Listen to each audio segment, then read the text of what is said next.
C'est un texte que nous connaissons bien.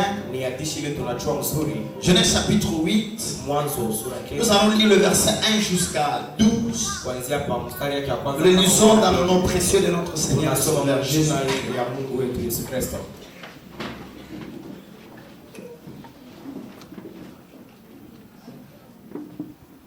Dieu se souvient de Noé et de tous les animaux et de tous les bétails qui étaient avec lui dans l'arche.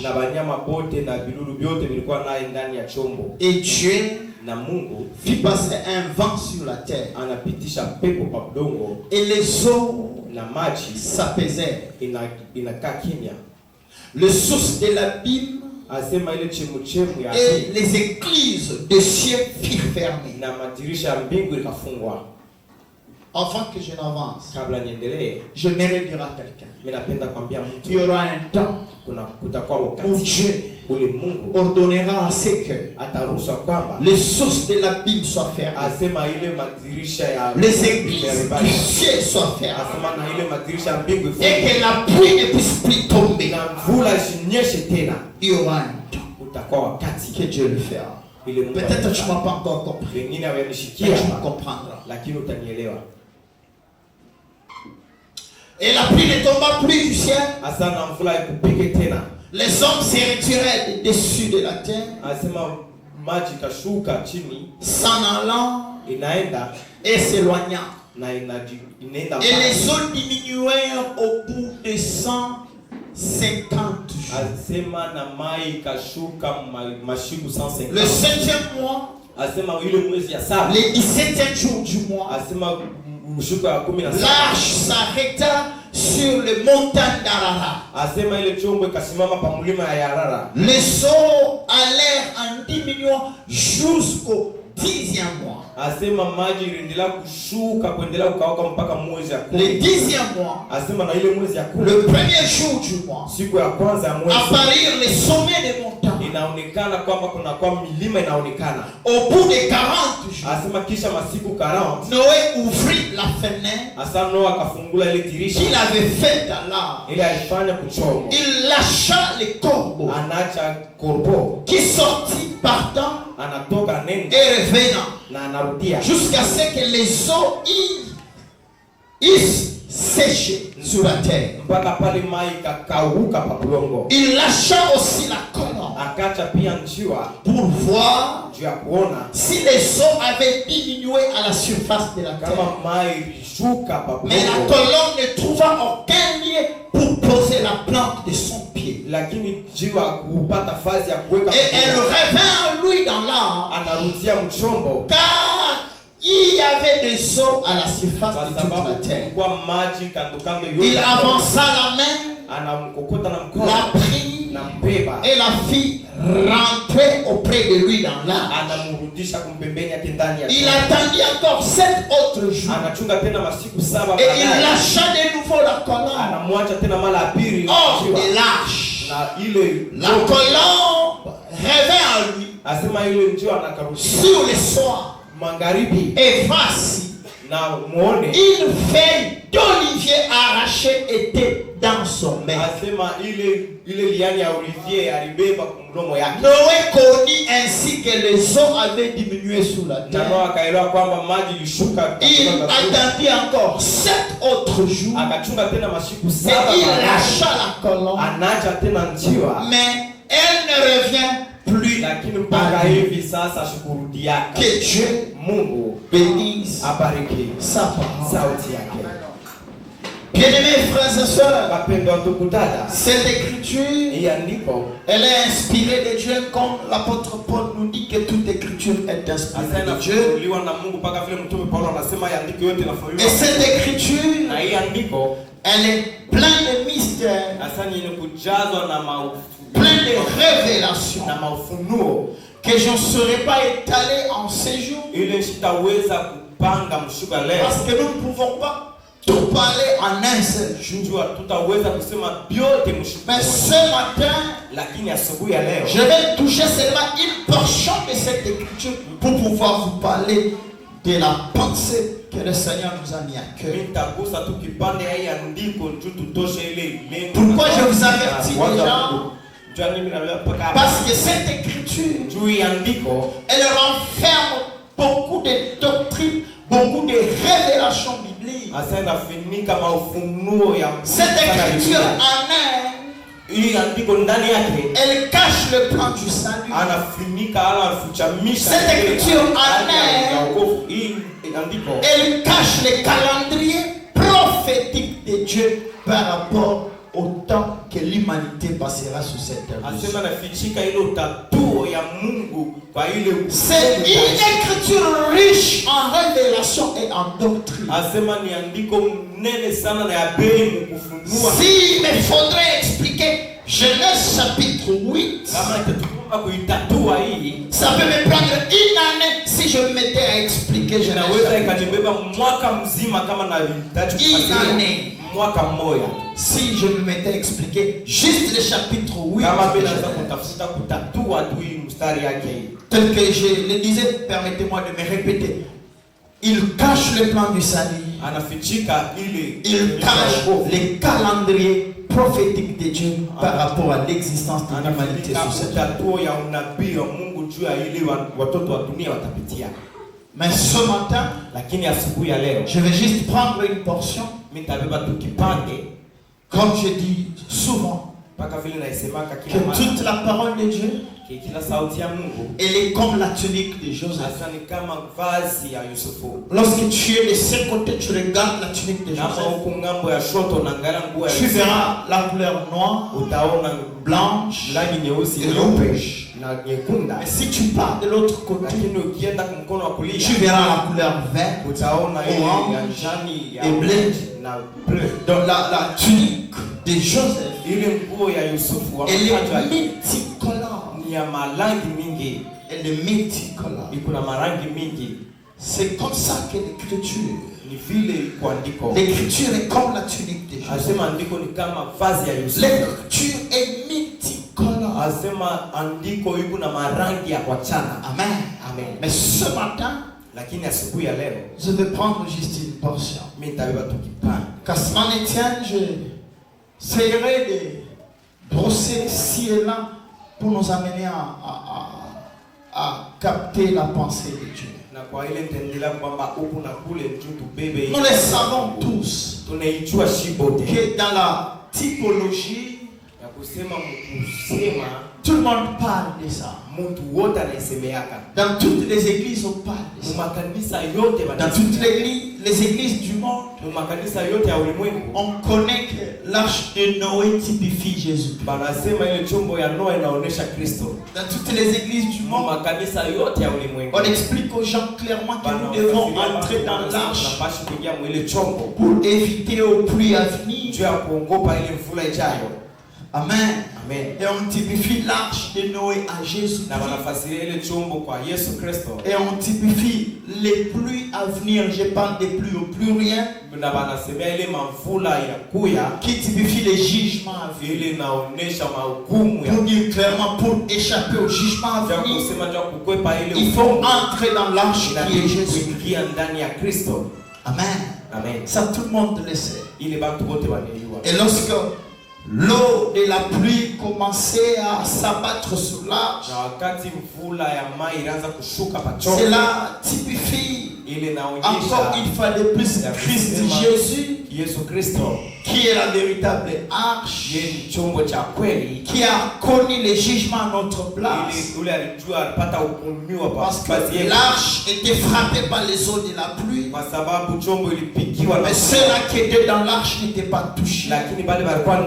C'est qui signifie clairement que lorsque nous entrons en Christ Jésus, les jugements qui devraient nous frapper, nous, les châtiments qui nous étaient réservés, ça s'abat sur Christ Jésus. C'est pourquoi il n'y a plus de condamnation pour ceux qui sont en Christ Jésus. Parce que Christ a été condamné à leur place. Amen. C'est clair, s'il vous plaît.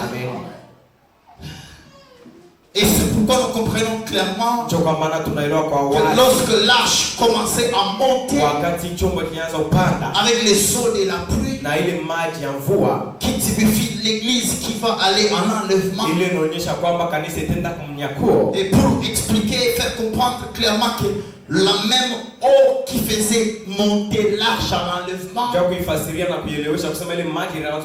cette même eau tuait ceux-là qui n'étaient pas dans l'arche. Pour dire la même parole de Dieu qui nous a fait grâce pour être sauvés en Christ Jésus et être enlevés.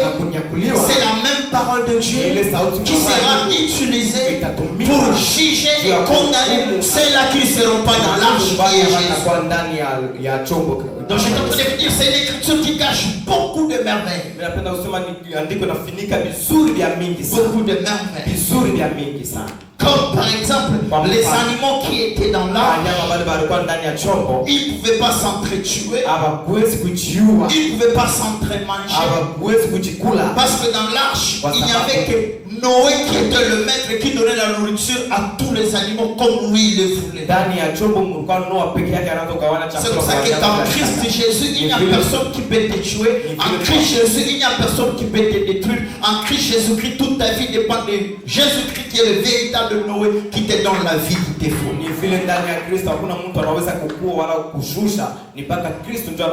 Alors c'est une écriture pleine de merveilles. Mais je vais passer de grands, mais je sens qu'il y a des choses que je peux toujours expliquer avant d'avancer. Mais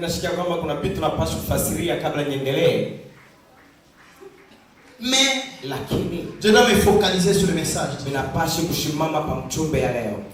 me concerne en ce moment, ce n'est pas l'arche, c'est là qui sont dans l'arche. Alléluia. Parce que cette écriture peut prendre plusieurs formes. Parce que dans la forme dont j'étais en train de vous expliquer, où l'arche typifie Christ, dans le corps de Christ, et le corps de Christ qui est l'église, et ceux-là qui sont dans l'arche typifient tous les bien-aimés frères et sœurs qui sont nés de nouveau et qui sont en Christ Jésus. Et l'arche qui est élevée jusqu'aux montagnes d'Arara, c'est l'église qui est enlevée jusqu'à entrer dans le millénium. C'est ça sous le mont Arara. Et après le millénium, là, l'arche va descendre. Et lorsque l'arche descend, il n'y aura plus rien là-bas. Il y aura, parce qu'on aura tué les gens, on aura tué les animaux, pas les eaux du déluge. Alors lorsque Noé sort dans l'arbre, il sort avec les gens qui sont entrés avec lui. Il sort avec les animaux qui sont entrés avec lui. Voilà, c'est Noé qui règne et qui fait la loi, qui dit que c'est les nouvelles façons de vivre. Parce que tout ce qui était là était tué. Ça, nous comprenons Christ dans le millénium. Il va mettre la loi millénaire. Et dans le millénium, il n'y aura personne qui peut tuer personne. Mais curieusement, dans le millénium, il n'y aura pas seulement la famille de Noé, mais il y aura aussi les animaux. Pour dire qu'il y aura aussi des méchants qui vivront dans le millénium. Mais ça, c'est pas ça mon problème. Pour ce matin, ton problème est celui-ci. Regardez bien mes frères et sœurs. Lorsque Noé est dans l'arche avec tous ces gens avec qui il était dans l'arche, mais sous la terre, et alors il a tué tout le monde. Je vais vous quitter dans cette tableau-là. Je vais vous sortir là. Parce que dans les tableaux, je vous explique que l'église est typifiée par l'arche qui est le corps de Christ, qui monte en enlèvement. Et que les gens du déluge tuent tout le monde. Mais pendant que les gens du déluge tuent tous les animaux et tout le monde, il y aura l'olivier lui qui ne sera pas tué. L'olivier va passer par les eaux du déluge. Mais l'olivier ne serait pas mort. C'est pourquoi même après le déluge, kisha mvula ile mcha olivier ileta ungano. Tous les arbres étaient tués. Mais l'olivier est resté. Lakini mcha olivier ibaki. Il a tenu bon malgré les autres de l'île. Simama ingawa mvula. Dans cet tableau dont je suis en train de vous parler, de l'arche comme de Christ, l'olivier typifie Israël. Pour te rappeler l'enlèvement de l'église, l'église partira, mais Israël passera par la grande tribulation, mais Israël ne sera pas tué, Israël ne sera pas effacé, Israël sera capable d'assurer la grande tribulation et d'aller aussi dans l'arche pour vivre les millénaires.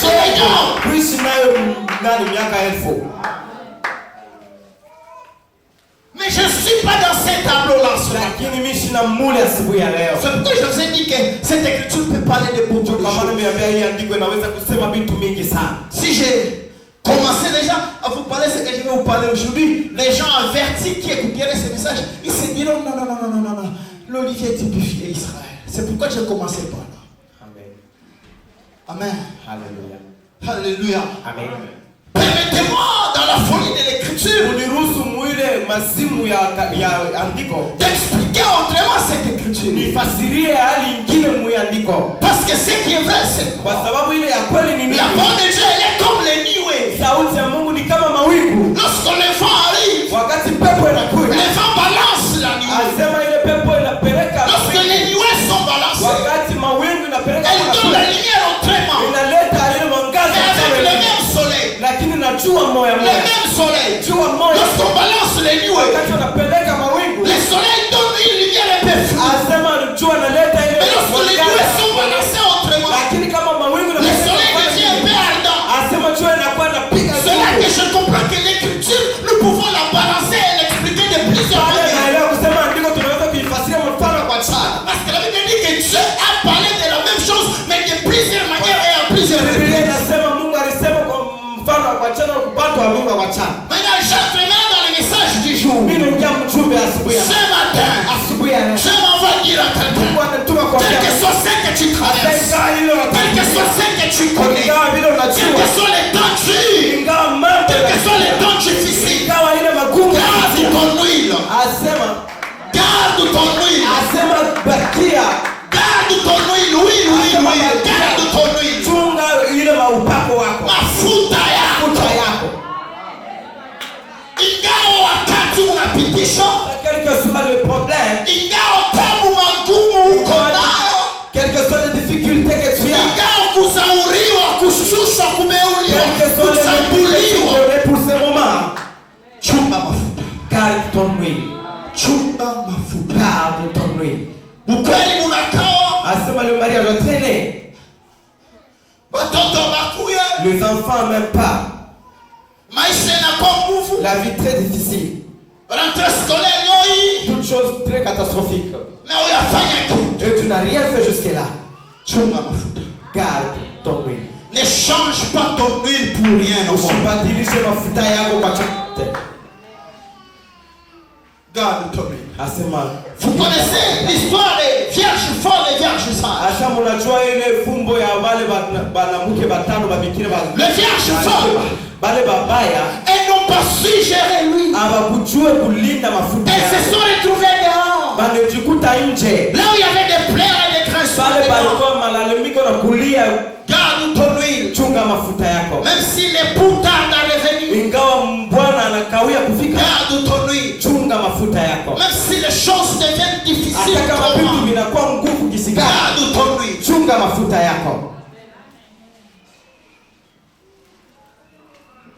Si tu n'as pas l'huile, kama una na mafuta, cherche à avoir l'huile. Tafuta uipate. Cherche à avoir. Tafuta uipate. Mon message de ce jour, mchumbe yangu ya leo, est là-bas. Iko hapa. Bien mes frères et sœurs. Bapenda ndugu dada. Ceux-là qui étaient appelés à entrer dans l'arche sont allés. Wote baritiwa kuingia mchombo balipitia pale. Ici je suis en train d'expliquer maintenant les choses autrement. Hapa niko nafasiria vitu mfano wengine. Ceux-là qui étaient appelés à se retrouver dans l'arche sont dans l'arche. Bale wote baritiwa kuingia balingia. Mais Dieu permet à ce que l'Olivier reste dehors. Lakini Mungu aliruhusu Olivier ibakie nje. Mais Dieu n'a pas permis que les enfants de Noé restent dehors. Lakini Mungu asikuruhusu watoto wa Noa wabakie nje. Je savais. Mungu alijua.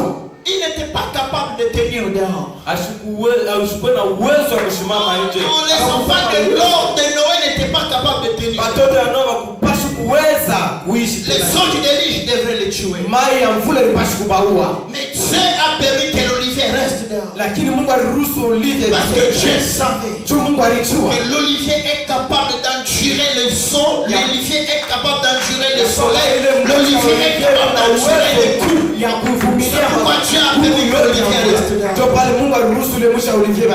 Ceux-là qui sont dans les repos présentement. Ceux-là qui ont un semblant de facilité dans leur vie. Je sais pourquoi il a fait ça. Mais toi, si tu permets que tu passes par où tu passes, Dieu sait que tu as la capacité d'endurer. Dieu sait que tu as la capacité de tenir. Je suis venu t'annoncer ce matin. Le Dieu qui t'a laissé passer par cette situation, il sait que tu endureras. Il te sortira de là.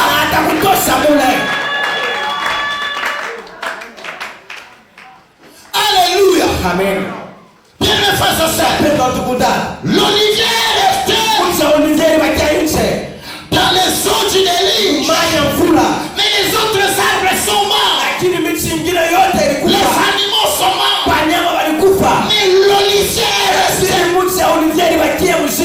Je me suis posé la question de savoir qu'est-ce qui a donné de l'endurance à l'olivier. Qu'est-ce qui a fait à ce que l'olivier tienne malgré les eaux, malgré les vents, malgré les intempéries. L'olivier a tenu. Qu'est-ce qui a permis à l'olivier de tenir? Juge chapitre 9.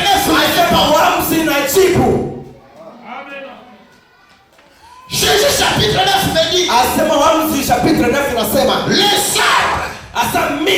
sont venus vers l'olivier.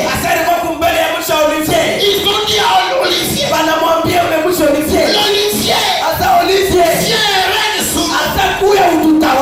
Viens, deviens notre roi.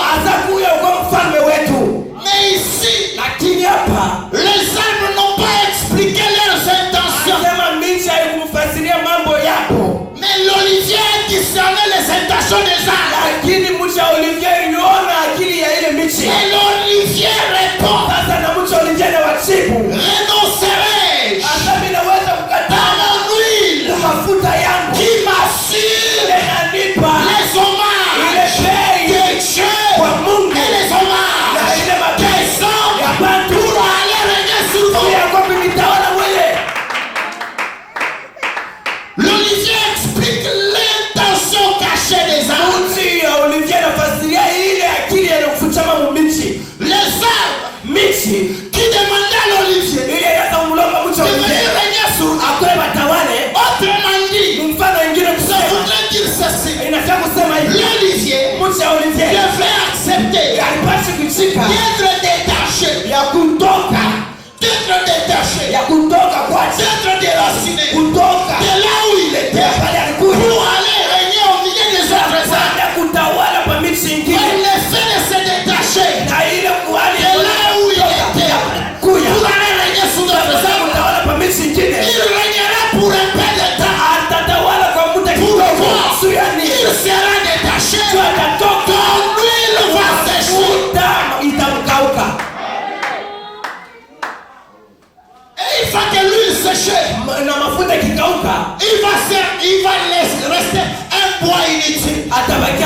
Usiitika kutawala bila mafuta.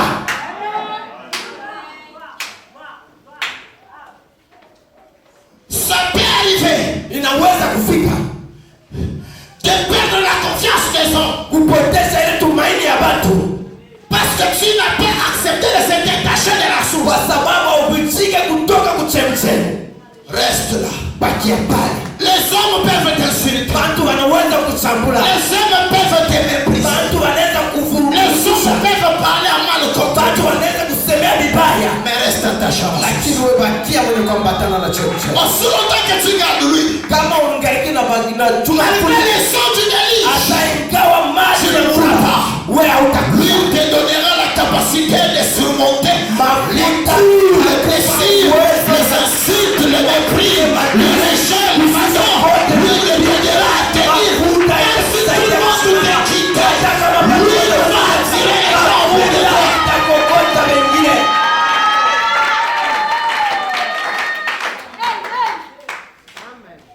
Avoir des foules sans l'huile, asa kukuwa na kikundi pasho mafuta, c'est se perdre. Ni kupotea. Parce qu'un jour, kwa sababu siku moja la foule découvrira que tu n'as pas d'huile. Asa kikundi kitakutoa. La foule va t'abandonner. Ile kikundi kitakuacha. Mais si les gens t'abandonnent, lakini kama watu mais toi tu gardes lui, cette huile attirera tous les gens auprès de toi. Kokota watu wengine kupembeni yako. Garde lui. Chunga mafuta. Garde lui. Chunga mafuta. Garde lui. Chunga mafuta. Garde lui. Chunga mafuta. Garde lui. Chunga mafuta. Ça peut arriver que ta femme commence à se comporter mal. Inawezekana bibi yako anaanza kuishi mbaya na wewe. Ne perds pas lui. Usipoteshe mafuta. Accepte qu'elle soit têtue. Ichika hapo wa kiburi. Mais garde lui. Lakini wewe chunga. Un jour elle voit ça jeudi. Siku moja atainama mbele yako. Ça peut être au travail. Inawezekana mkazi. On est en train de voler par tout le monde. On te propose aussi de voler. Mais tu refuses de voler. On t'accuse injustement. Parce que tu es devenu un frein à leur magouille. On te sort du travail, on te chasse. Accepte d'aller. Accepte de partir. Les gens se moqueront de toi parce que tu commences à souffrir. Mais le Dieu juste qui sait pourquoi tu as été chassé. Il te récompensera. Ce qui nous fait mal, c'est quoi? Nous ne sommes pas capables d'accepter le rejet des hommes pendant un temps. Nous ne sommes pas capables d'accepter les critiques des hommes pendant un temps. Les gens peuvent parler mal contre toi pendant que tu es innocent. Les gens peuvent te critiquer pendant que tu ne connais rien. On peut te chasser du travail pendant que tu n'as pas volé. Et tout le monde commence à parler. On croyait qu'il est un enfant de Dieu. On croyait qu'il craignait Dieu. Lui aussi. Voilà comment il a été licencié. C'est question du temps. Je dis c'est question du temps. Les justes jugent. Et à chacun selon qu'il le mérite.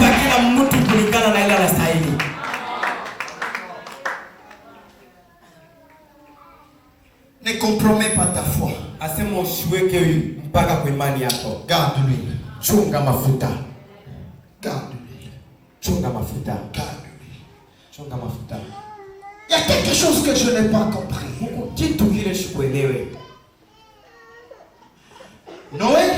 Noah, il libère d'abord les corbeaux. Le corbeau est parti. Et il est revenu. Sans rien amener.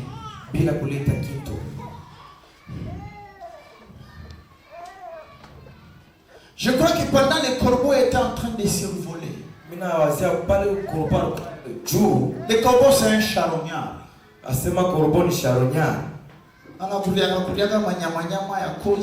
N'importe quoi.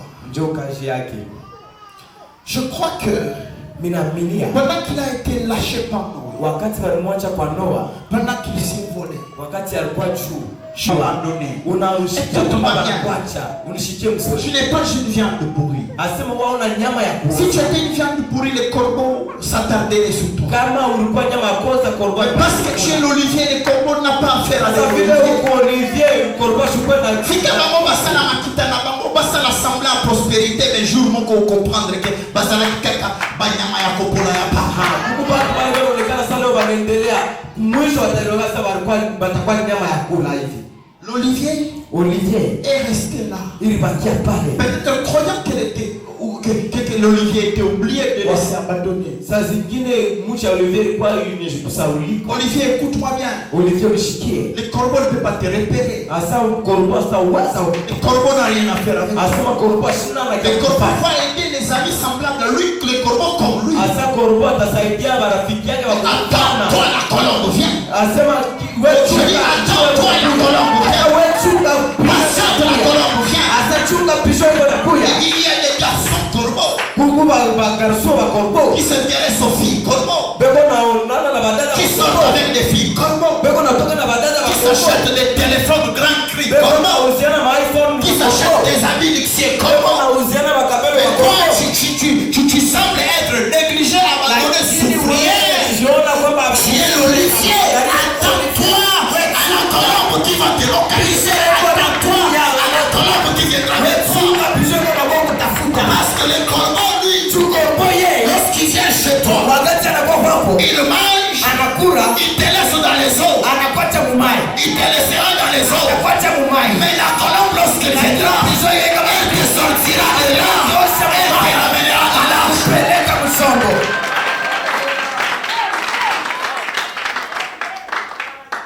Faut bien être patient. Asema iko mzuri kuwa na uvumilivu. Tina bakubwa banasema kuda kupeshi kulungwa mkinywa. Faut bien être patient. Asema iko mzuri kuwa na uvumilivu. Et attendre le corbeau. Na kumchunga pigeon. Lorsque la colombe a été libérée, wakati balimwacha pigeon, la colombe est partie pour la première fois. Asa pigeon anenda mara kwanza. Elle est rentrée sans rien. Anarudia pashoki. Mais lorsqu'elle revient pour la deuxième fois, lakini pale anarudia ya pili, elle ramène anarudia la feuille de l'olivier. Na riane ya olivier. Dans la vie de tout être humain, asa maisha kila mwana, il y a toujours ces deux mouvements. Munakuwa ile mahali mbili. Parce que même Dieu aussi, na Mungu na yeye, il a agi par la loi. Alitenda kupitia Torati. Il n'a pas eu le résultat qu'il voulait. Ashikupate matokeo. Mais lorsqu'il est revenu par la grâce, lakini pale alirudia kwa, il a eu le résultat qu'il voulait. Alipata matokeo ile anaanza kuchunga. Il y aura toujours un temps où tu connaîtras le matin. Kutakuwa wakati ile utaona asubuhi. Et il y aura un temps où tu connaîtras le soir. Na kutakuwa wakati ile utaona ni magharibi. Amen. Amen. Le matin, souvent les choses semblent difficiles. Asema asubuhi vitu vinaonekana kwamba viko ngumu. Et le soir, souvent tout ce que nous faisons nous réussit. Sasa magharibi vile vyote tunafanyaka. Sois patient. Vumilia. Garde ton huile. Asema chunga mafuta yako. Amen. Amen. Est-ce que je parle à quelqu'un? Nasema na mtu. Regardez. Mwangalie. Je n'ai pas compris une chose. Mimi sikuelewi kitu kimoja. Regardez. Mwangalie.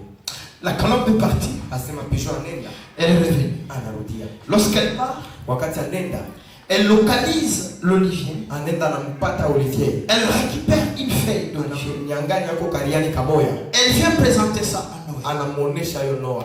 Noé prend la feuille. Noa anabeba ile riani. Et Noé relâche encore une fois de plus. Na anamwacha tena mala wengine. Mais la colombe est partie pour ne plus revenir. Asema pigeon alienda pasho kumtia tena.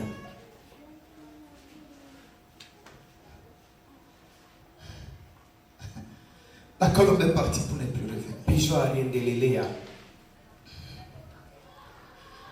Je me suis posé beaucoup de questions. Nilichouliza sana. Pourquoi? Tu as nini? Lorsque Jean-Baptiste était en train de baptiser les gens, wakati Yohana Mbatizaji alianza kubatiza watu, il y a eu beaucoup de gens qui sont venus se faire baptiser par Jean. Watu mingi walikuwa wabatizwe naye. Ils sont entrés de l'eau, ils sont sortis, rien ne s'est passé.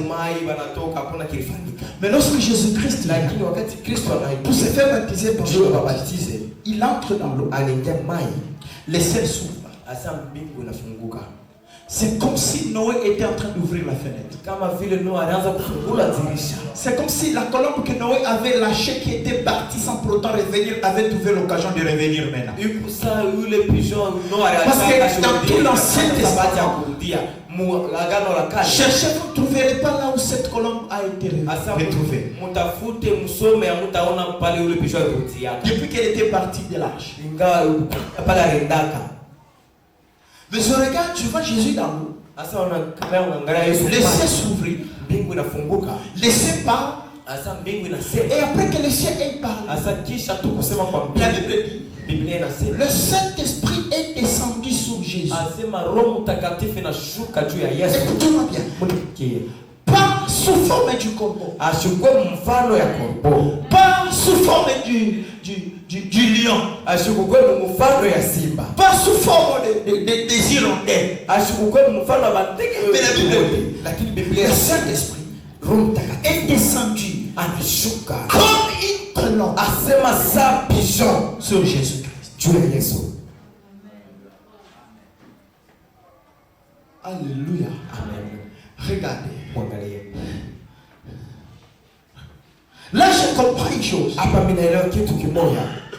Le véritable olivier, c'est Jésus-Christ. Là, je comprends une chose. Pendant tout ce temps,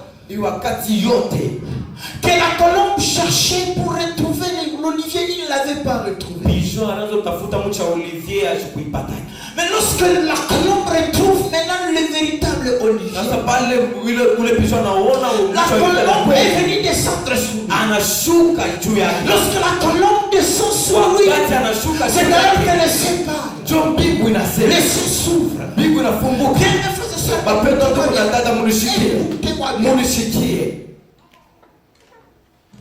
C'est Jésus. Jésus-Christ. Qui est l'image du véritable olivier. Il est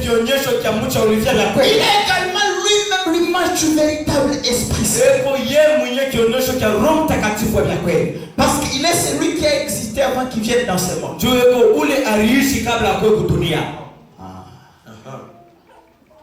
Il est celui qui était dans l'arche avant même qu'il vienne dans ce monde. Amen. Donc il était en mesure d'entrer dans l'arche et de sortir. Amen. Maintenant écoutez-moi, je suis venu vous dire une chose très importante. Très importante. Je ne vais pas faire trop de commentaires. Mais écoutez-moi bien.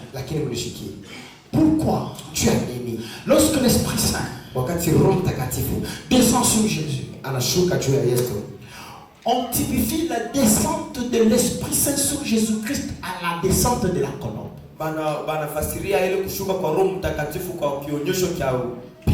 Pourquoi on ne l'a pas typifié au corbeau,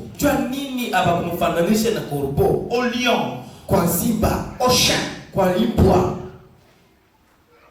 Là, j'aimerais te parler de l'importance de l'huile que tu as. J'aimerais te parler de l'importance du Saint-Esprit dans ta vie. Pourquoi on l'identifie seulement à la colombe? Écoutez-moi bien, mes frères. Si tu prends un lion, tu le mets dans une case. Vous voyez qu'on attrape les lions avec les produits. Qu'on lance une femme qu'il est sous anesthésie, on peut les transporter la manière. Ok. Prenez les lions. Mettez-les dans une cage. Et amenez les lions n'importe où vous voulez. Et vous libérez-les. Si vous étiez au Congo par exemple, vous avez pris au Congo, vous l'avez amené en Afrique du Sud. Ces lions mourront en Afrique du Sud. Il ne rentrera jamais au Congo. Il ne saura même pas le chemin qu'il faut prendre. Même les chats, si vous les prenez, si vous voulez qu'ils ne rentrent pas d'où vous l'avez pris, mettez-les dans un sac fermé. Et allez avec lui, laissez-le dans une maison. Après 2 jours, vous allez libérer. Ce chat va rester dans cette maison. Il accepte de changer de domicile. N'importe quel animal au monde. Lorsque vous le prenez, il suffit seulement de les couvrir. Mais l'amener quelque part. Il faut que vous l'ouvrez. Il ne peut pas rentrer. Il s'adapte au milieu et il vit là-bas. Mais la colombe n'est pas comme ça. La colombe, tu le mets là. Tu fermes. Tu prends une couverture énorme et tu fermes. Une autre couverture, tu fermes. Tu fais une caisse métallique. Tu le mets. Et puis tu le mets dans un conteneur. Tu le sors ici. Tu l'amènes même aux États-Unis. Tu le mets là-bas. Une fois que tu ouvres le conteneur, tu casses la caisse. Tu enlèves la couverture. Tu le sors de la boîte. La colombe, il reste un moment. Il vole. Il tourne 3 fois. Juste 3 fois. Après 3 fois, il localise la direction. Et il rentre jusqu'au Congo. Faites des recherches. Demandez les hommes de science. Ils vous diront ce que vous avez. Faites des recherches. La colombe. Même si tu l'as enfermé, partout tu vas l'amener. Il suffit qu'il tourne seulement. Il vole seulement. Dans les airs. Il tourne. Dans la colombe, il y a une boussole qui indique la direction d'où il est venu.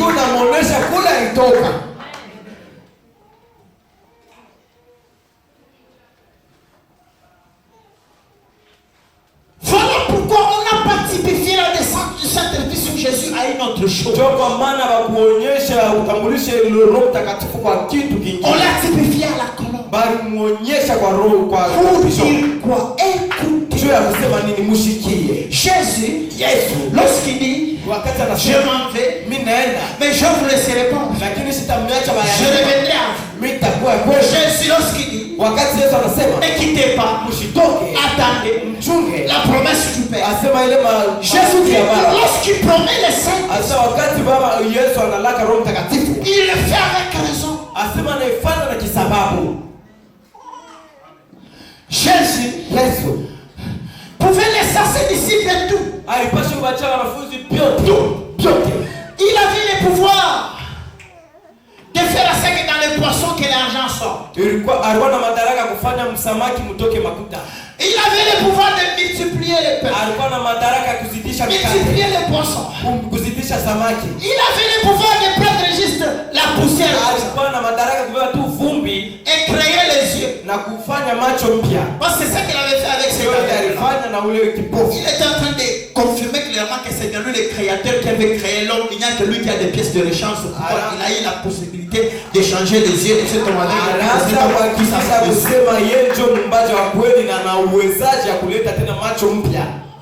capable de tout faire. Il a marché sous les eaux pour confirmer clairement que c'est lui l'esprit qui s'est ouvert dans le sol au début de Genèse chapitre 1. Capable de tout faire. Capable de tout faire. Mais lorsqu'il fait laisser les disciples, il leur laisse le Saint-Esprit.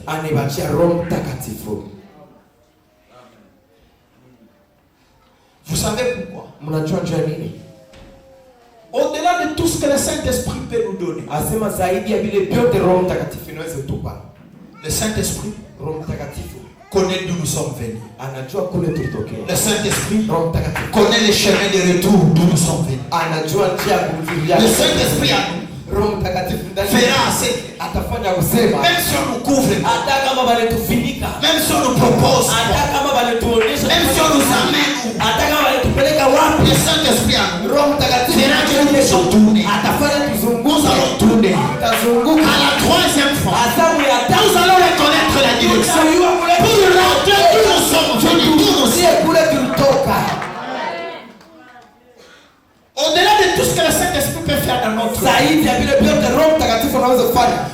Saint-Esprit peut te donner la capacité,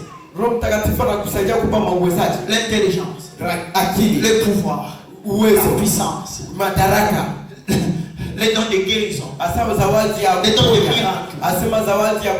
Le Saint-Esprit peut nous donner tout. Mais la plus grande chose que le Saint-Esprit fait en nous, c'est de nous rappeler chaque jour de nous sauver. C'est de nous garder chaque jour pour le retour de là où nous sommes. Garde ton huile. Accepte de tout perdre, mais ne perds pas l'Esprit Saint. Accepte de tout perdre, garde ton huile. Alléluia. Amen. Si tu perds l'Esprit Saint, si tu perds l'onction, si tu perds ton intimité avec Dieu, tu vas te perdre pour toujours. Tu ne rentreras pas d'où nous sommes. Et le jour que Jésus viendra pour prendre son église, tu ne partiras pas avec lui. Tu vas rester. Je vais terminer avec c'est une anecdote, c'est un conte. Une histoire telle que Jésus a prêché en parabole. Les paraboles de Jésus, c'était des histoires imaginées. C'est ça la parabole. La parabole, c'est créer une histoire en vue de pouvoir communiquer une vérité. Un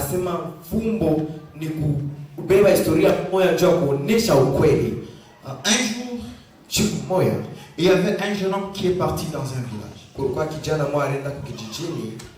Il était venu d'un pays riche, noble et élevé. Et c'était un jeune homme d'un haut rang, un homme d'une vie noble. Alors il est venu dans un village. Il avait pour mission de pouvoir chercher une femme à épouser. Alors il partait à la rivière. Et il proposait aux jeunes filles de pouvoir l'aider à pouvoir puiser de l'eau. Il manifestait une certaine faiblesse. Et beaucoup de jeunes filles les boudaient, les chassaient. Et ce jeune homme, il venait d'une famille très riche. Maintenant au village, il était parti comme s'il était essayé de rien du coup. Et il avait juste amené une petite jaquette. Alors toutes les filles le méprisaient. Jusqu'à ce qu'un jour, elle va rencontrer une jeune fille qui va l'aimer et lui donner de la considération. Alors chaque fois il parlait avec cette fille, elle préparait cette fille, elle disait: je suis venu ici juste pour une petite mission, et après quoi je dois rentrer. Et je vais rentrer après mon départ. J'enverrai quelqu'un qui viendra te chercher, qui viendra te prendre. Et jusqu'à ce que les relations sont devenues sérieuses. Finalement, il a dit clairement à cette jeune fille qui il était. Il lui a dit clairement comment il venait d'une famille noble et tout. Et il a dit à cette jeune fille: je pars, mais j'enverrai quelqu'un pour te prendre. Alors, la seule chose qui va te démarquer des autres filles, c'est mon petit jaquette ici. Je te laisse ça. Porte ça. Que ce soit la nuit, que ce soit les jours, mets ces petits jaquettes. Parce que l'homme que j'enverrai te chercher, lui ne te connaîtra pas de face. Mais il te reconnaîtra juste par sa petite jaquette. Et d'ailleurs, les années vont passer. Toi-même, tu vas changer de visage. Même moi, si je revenais, j'aurais du mal à t'accompagner. Mais si je te retrouvais avec cette jaquette, je saurais bien que c'est toi. Et cet homme est parti. Il a laissé ses jaquettes à cette fille.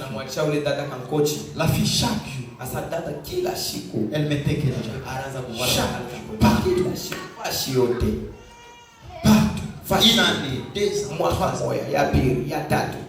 Jusqu'à ce que les amis ont commencé à lui dire, toi aussi, ça c'est quelle promesse que tu as? Tes amis se marient, tes amis avancent. Toi, tu attends toujours l'homme du jacket. Regarde les jaquettes, l'homme ne te convient plus. Elle, ça commence à t'excérer. Enlève ça, tu passes un peu de l'air. Elle dit non. Ça c'est le signe de mon amour. Mon alliance avec mon homme. Elle a résisté. Elle a gardé le jacket. Jusqu'à ce qu'un jour, elle était fatiguée. Tellement que les moqueries étaient non. Elle s'est dit, bon, enfin, je trouve que je dois faire mon choix. Et elle va accepter un jeune homme du village. Et ce jeune homme du village va lui dire d'enlever les jaquettes. Parce que ça ne lui plaisait pas. Il va enlever les jaquettes. Elle va donner ça à sa soeur. Et sa soeur aussi. Chaque jour, elle mettait que c'est chaque jour. Jusqu'à ce qu'un jour, l'homme envoie son homme pour aller chercher la fille aux jaquettes. Lorsqu'elle arrive au village, elle localise seulement la jeune fille avec les jaquettes. Elle le prend. Elle l'amène. La jeune fille est arrivée dans le pays et c'était un festin terrible. Et c'était un prince. Elle a épousé un prince. Et elle est devenue reine. Et tous les villages étaient informés. Mais la sœur voulait maintenant quitter son mariage avec les villageois. Pour dire à l'homme que non, c'est moi qui t'avais laissé. L'homme lui a dit, je t'avais dit, si tu es tout seulement avec les jaquettes, c'est ce qui montrera que tu es à moi. L'écriture me dit clairement que celui qui n'a pas l'esprit de Christ ne lui appartient pas. Et ceux-là qui sont conduits par l'esprit de Christ sont enfants de Dieu. Garde l'esprit saint. Laisse-toi conduire par l'esprit saint. Tu peux te fatiguer juste un jour et refuser de suivre la direction du Saint-Esprit. Et c'est le jour que Jésus rentrera. Tu n'auras pas le temps de se repentir. Tu n'auras pas le temps d'arranger. Et tu resteras. Il faut bien persévérer. Parce que Jésus revient bientôt. Et le seul gage que nous avons, c'est le Saint-Esprit. Le seul gage que nous avons, c'est l'huile que le Maître nous a donnée. Garde l'huile. Garde l'huile. Quel que soit ce qu'on te propose, garde l'huile. Quel que soit ce qu'on te donne, garde l'huile. Quel que soit les temps difficiles, garde l'huile. Le Seigneur se souviendra de toi. Que Dieu te bénisse richement.